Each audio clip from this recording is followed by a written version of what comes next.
Next on the news, back to school, but not so fast. The students will be there, but what about the teachers? A shortage is hitting New York City just as the bell rings. Could the devastation in Kentucky have been avoided? Residents thought they were safe, but weren't prepared and were underinsured. Our national correspondent is there with the story. Eric Adams picks up a sledgehammer as he announces big changes to New York City's outdoor dining policy. The future of al fresco up in the air. Have you spotted this tiny insect this summer? Why people are being told to squish it? Plus, how a seafood restaurant owner added another title to his resume, Wrangler. I'm Michelle Powers. Currents News starts right now.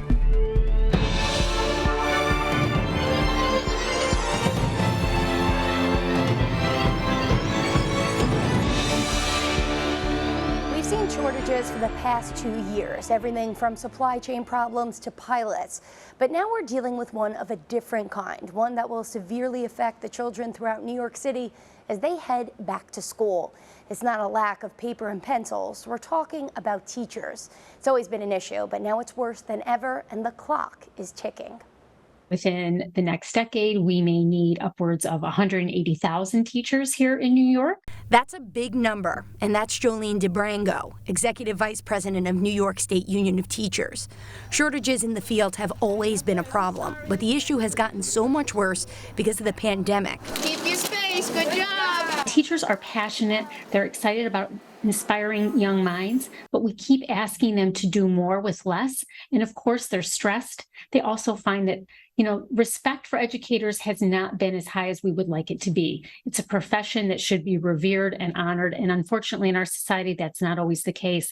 And I think over years and years, you're seeing the impact of that right now with the shortage. She says the shortages have given teachers less time to lesson plan, and that hurts their students. We need to see more time dedicated to teachers being able to work together, to collaborate, to provide them with the professional learning they need. The situation is particularly bad in New York City. $100 million in existing federal aid is being made immediately to hold on to teachers. But their job is just getting harder. There's also been a shortage in school staff, forcing teachers to play more than one role. We also need to see more funding come into our schools to hire staff like school psychologists and social workers and school counselors to assist teachers so that teachers can focus on teaching students in their classroom, and those other professionals can work on the other aspects of a child's growth and development that a teacher does not have time to do in a 40-minute period. Pay is a big problem too. A new report from the Economic Policy Institute says that teacher pay has risen just $29 in 3 decades. Another reason for the teacher shortages, the CDC is easing up on its back-to-school guidance for COVID, meaning classes likely won't go remote as often. Mask requirements have now been dropped, along with the rule to remain 6 feet apart. Also, exposed students and staff won't have to quarantine. They'll just have to wear a mask for 10 days. Children and staff with mild symptoms are being advised to test at home, and if they are positive, they just shouldn't come in. If you have a child enrolled in a Catholic school, we're hearing that you won't have to worry about those shortages. The vicar of schools in the Diocese of Brooklyn, Monsignor David Casado, is guaranteeing a full staff that offers a quality education. I am very happy with the great teachers we have. We have good principals. We have great administration. And I think it's going to be another very successful year for 2022 to 23. Monsignor Casado also said Catholic schools have been seeing an increase in enrollment for the last 3 years. The first day of school for kids across the Diocese of Brooklyn will begin on September 7th. And now, if you still want to enroll your child in one of the best schools in New York City, just go to CatholicSchoolsBQ.org and click Find a School. There you can locate a school near you and apply immediately online. Love it or hate it, it's official. Outdoor dining is here to stay, but that's not stopping Mayor Eric Adams from cracking down on all of the sheds that have been abandoned.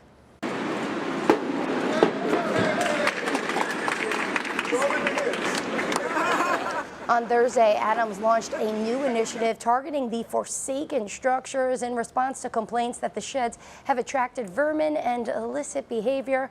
Already, the city tore down 24 sheds sitting in front of now closed restaurants. When a dining shed is no longer in use and if it's abandoned and it's a safety hazard, we have to tear it down. It can't be a safe haven for rats. It can't be a safe haven for illegal behavior. It has to be a place to allow people to enjoy dining. The sheds were once part of the city's open restaurants program, which provided customers with alternatives to eating inside during the pandemic. Now the city council hopes to make that program permanent by expanding sidewalk dining and allowing businesses that previously participated to reapply for permits. Meanwhile, the NYPD has arrested 2 of the 5 suspects wanted for beating a taxi driver to death in Queens over the weekend.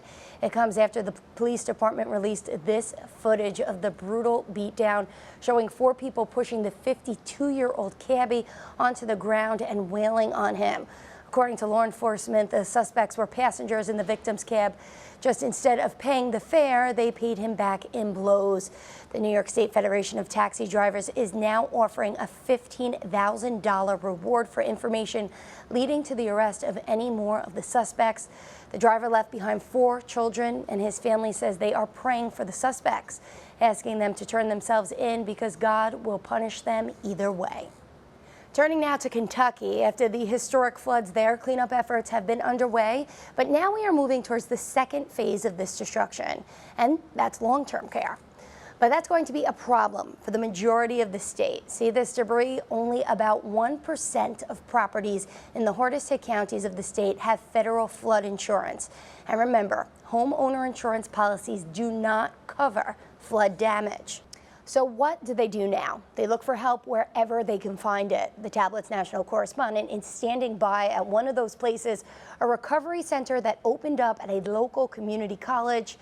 John, nice to see you again. How many people are showing up there? So Michelle, people that have been coming in here, I'm right in front of a center that FEMA, the federal organization, the U.S. Small Business Association, and the Red Cross are all set up inside. And they've seen about 60 people, they said today, that have come and gone. And when I've been here this morning and this afternoon, it's been pretty slow. A few people coming in and out throughout the day. All right, so let's talk a little bit about insurance and where exactly you are. You're in Hazard, Kentucky, a place that has actually never flooded. These people do not have any flood insurance, so they probably don't even know what they have to do. But what did you learn? What do they have to do? Yeah, so, you know, a lot of the people here, what they're doing, they come here to see what federal assistance is available by way of loans or grants. And they're coming here to get whatever federal assistance they can. Now, I will say, other than that, you know, I was all around this area today and driving around. A lot of people are still at their homes today. There's still a lot of people clearing out debris, still a lot of people just assessing their area and still figuring out what to do next, because it's been about 3 weeks since the flooding occurred. But for a lot of them, it's still very new, sorting this out and figuring out what those next steps will be. All right, let's talk about those other communities. The places that have been hit predominantly so hard are coal mining towns, and those are especially ill-equipped. They are some of the poorest counties in the United States. Have you heard anything about these people's plans? Do they plan to just leave?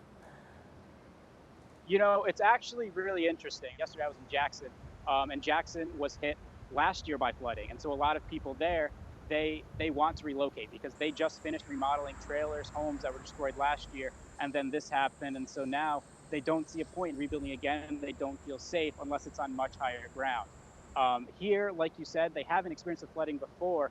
And when it comes to relocating, you know, what people have told me is it's tough. And this also exists in Jackson, where a lot of people have been born and raised here. Their entire families are here. These are their communities. This is what they're known. This is what they're comfortable with. And so it's still going to be very hard for a lot of people to pick up and leave these communities just because of these floods, but they do recognize the precarious situation they may now be in. All right, so in the future, we may see a lot of abandoned towns out there in Kentucky, but it's really a warning for other communities around the U.S. We've seen unthinkable floods become more common, and let's talk about federal flood zones. Those maps have been substantially underestimated the risk in many parts of the country. We know right here, Hurricane Sandy. But was that the case out there in Kentucky? And are people angry at the government? You know, it does look like from what I've seen that those maps did underestimate. Like you said, Hazard isn't in a flood zone. The people in Jackson, though, for example, this happened to them last year, so they knew that this was a possibility, though even they say, you know, 1,000-year flood is the phrase I keep hearing, that even something this bad was unimaginable. But, you know, as far as the maps go, and what the people inside told me was that there's about 20,000 communities that are on the federal flood protection program. Those 20,000 communities, they have more of a direct line to be able to get their people on insurance, and those communities go through a process to be able to be a part of that. Otherwise, people just have to see if their regular insurance providers will provide it. What wasn't answered to me, though, was what communities are a part of that around here and how many those are and what that process exactly is. And based on those flood maps you referenced, it seems that they may have under-addressed these areas, and these areas may not have been prepared to handle something like this. All right, some really big questions there that remain unanswered. John Lavenberg, national correspondent for the Tablet and Crux. Thank you so much for being with us, and have a safe trip back to New York, John. Thank you, Michelle. Be sure to follow Currents News and the Tablet as John continues to report on the situation down in Kentucky and how Catholics are responding to the needs of the people there. And if you want to help the people of Kentucky, you can too. Just go to CatholicCharitiesLexington.org and click on Disaster Services to donate. Coming up on Currents News, we help answer a question many flood victims are asking themselves right now. What is the likelihood their family heirlooms can be saved? There's a pretty good likelihood, as long as it's not completely covered in mold or completely covered in debris. And that chance is all in thanks to a national task force that is coming to the rescue, helping people who have lost everything bring back the items most valuable to them. That's coming up on Currents News. As if natural disasters weren't enough, a bug plague is exploding across the country. It's not locusts or the famous pandemic murder hornets. They're called spotted lanternflies. And while they may not be harmful to people, experts are still calling on everyone to squash them before they squash the country's economy. Stetson Miller tells us why. These little insects that are now swarming on trees across Palmer State Park in Harford County are quickly spreading here and across other parts of Maryland and threatening some of the state's agriculture industry. It is aggressively attacking grapevines in Cecil and Harford, Washington counties. They're called spotted lanternflies, an invasive species originally from China that first showed up in the U.S. in Pennsylvania, then spread to Maryland in 2018. Now their population is exploding across central parts of the state, and they're a problem because they suck up sap from trees and plants, taking energy away from them. And this year we've actually had reports from growers that are accusing spotted lanternfly of reducing their crop yields. The lanternfly also lets out a sugary substance that can attract mold and damage plants. Entomologist Kenton Sumter says the bugs won't kill them, but his department is worried about the bugs reducing yields of grapes and possibly apples, peaches, and pears. It attacks a number of different host species, but the one that we're really worried about is grapevines. Sumter was hired last year to join the state's spotted lanternfly team that tries to track, trap, and spray for them. But they need your help too. The first thing we want people to do is to squish them, destroy them wherever you find them. They do look pretty, but they need to be gotten rid of. They will not sting or bite or carry disease, but they're breeding a lot and have now spread to 11 states. And they want to stop them from becoming more of a problem before they hurt more crops.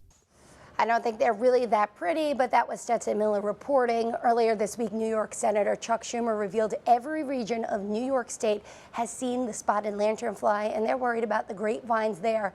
He says if not controlled, they could cost New York State and the city millions of dollars. There's a lot more news headed your way. Dozens of books were pulled, including the Bible, why one school district decided to remove the reads from its libraries, plus this. We can't keep up with the increase in prices. Inflation is impacting your back-to-school budget, but parents aren't the only ones feeling the pain. a ban on Bibles. It's happening in a Texas school district in Fort Worth. They've directed all teachers and librarians to remove 41 books, including all versions of the Bible and the Diary of Anne Frank. They want them reviewed under a new policy adopted last week. The list is based off of protests from parents, employers, and district residents they've received through their formal complaint process.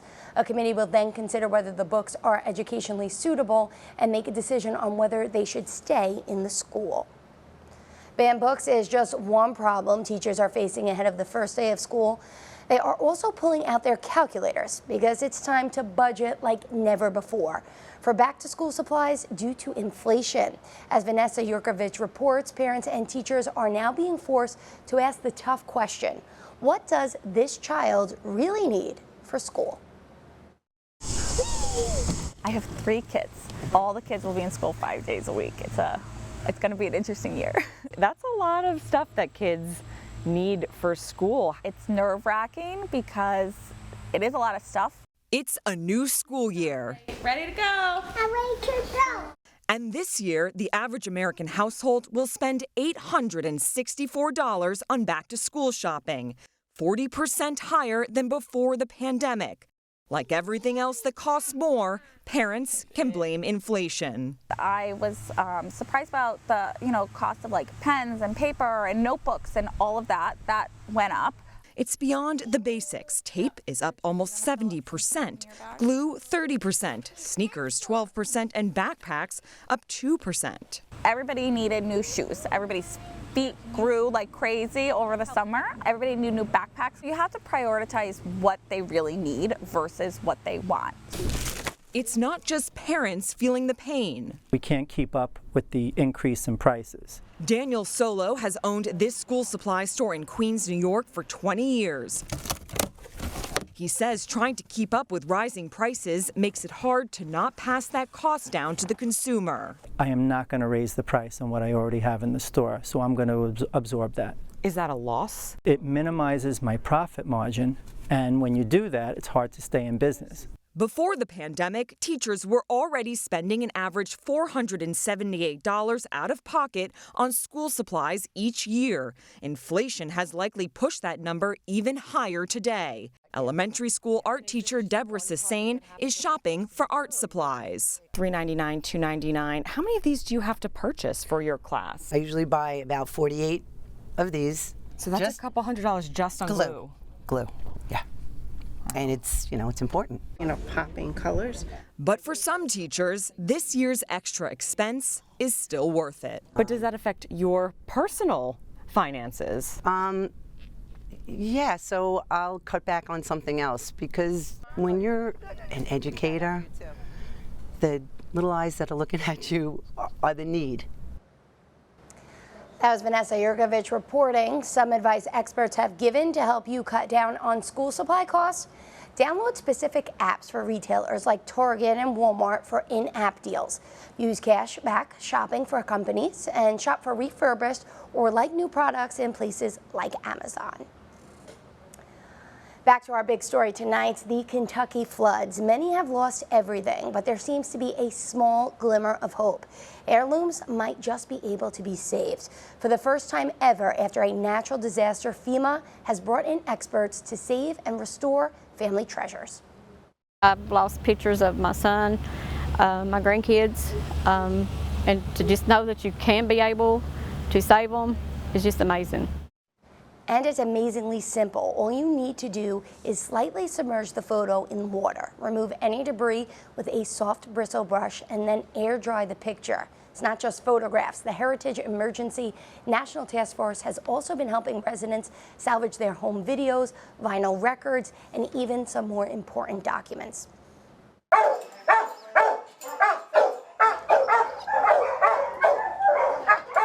Sadly, the situation remains dire for animal shelters in the flood-ravaged state. In Lincoln County, kennels are overrun with stray dogs and surrendered pets. It has gotten so bad that the workers there were forced to put down a few just to make room, and it's something they'll have to do again if the numbers don't go down by the end of the week. Once we get down a few kennels, it fills up in a week's time. Most of our dogs go to rescues, and if it wasn't for them, you know, it'd be worse off than what we are. Shelters from all over the country have been trying to take in the dogs and pets from Kentucky. In New York City, the pet adoption agency Muddy Paws accepted nearly 50 puppies from a Kentucky Humane Society. All of those rescues have been put up for adoption or foster care. If you're interested in giving the little pups a forever home and saving their lives, then check out the agency's website at muddypawsrescue.org.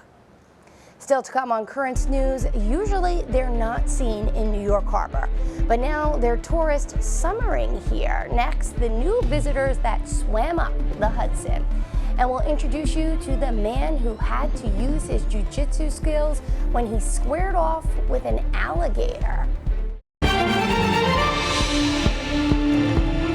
Check this out. Looks like Hawaii, right? Nope, that's New York Harbor. All summer long, beachgoers in the city have been talking about the number of sharks in the water, but it looks like they're not the only marine life to grace our shores. The Big Apple has some new tourists: whales, dolphins, rays, and activists believe it's all thanks to years of conservation efforts, saying the Clean Water Act, various protection measures, and local efforts have all produced what the city is calling the cleanest waters since the Civil War, and it shows. According to the research organization Gotham Whale, only 5 whales visited the city waters 10 years ago, but this summer the organization has counted more than 260. And from New York City to Venice, this may look like fun, but these 2 tourists zipping down the Grand Canal have actually been arrested for their little joyride. The city's mayor posted this video to Twitter, calling the 2 imbeciles who are making a mockery of the city. The suspects were apprehended later that day, fined over $1,500 each, and expelled from the city. Venice has long imposed strict rules governing conduct in its canals and monuments, and plans on launching a visitor's tax next year to combat over-tourism. Another unwelcome visitor showed up in a Texas man's driveway, but this was a 6-foot gator. Luckily, the restaurant owner and jiu-jitsu champion remembered the moves of his childhood hero and quickly earned the title of Gator Wrangler. Brianna Connor has the story. You guys want to take this stuff to go? Or? As a restaurant owner, Mike Tren is used to being in charge. The next customer had an order call in. He has no problem handling a fresh catch. Ranch, and I'm good to go. So I knew what I had to do, so it was nothing. And he has that same attitude. The thing's huge. Toward live gator. I was getting ready. Tren says when his daughter first told him about the wild animal in their driveway, he didn't believe her. I was like, nah, kid, stop it. You first say, I know you're trying to skip school, stop it. He said, no, there's alligators. I was like, this kid's something else. So I walked in front. Man, there's an alligator. She ain't lying. He says he threw towels over its eyes to calm it down, something he's seen before on television. I've been watching Steve Irwin since I was a kid, you know what I mean? So it's one of my heroes. Next, he relied on what he's learned as a jiu-jitsu champion and MMA fighter. Took a sledgehammer. I didn't hit it though, but I took a pin in the mouth. Once I got closer, I put my knee on it, and kind of like a jiu-jitsu called knee and belly. I had a knee on it and spin to the back, sit in the back, and I just grabbed the mouth. Once you grab the mouth, and that's it. That's just done. Instead of waiting on the game warden or a nuisance control hunter, Tren used his own truck to release the gator into Oyster Creek. Yep. Back in a while. No animals or people were hurt in the process, an accomplishment that came along with photos, Tren says. My beloved coach. He may hang with pride on his restaurant wall. Me and the gator, probably, yeah. That was Brianna Connor reporting. Experts say it's unusual for alligators to approach humans as they typically stay in the water. The best advice experts has for gators in the garden: run fast and fight hard.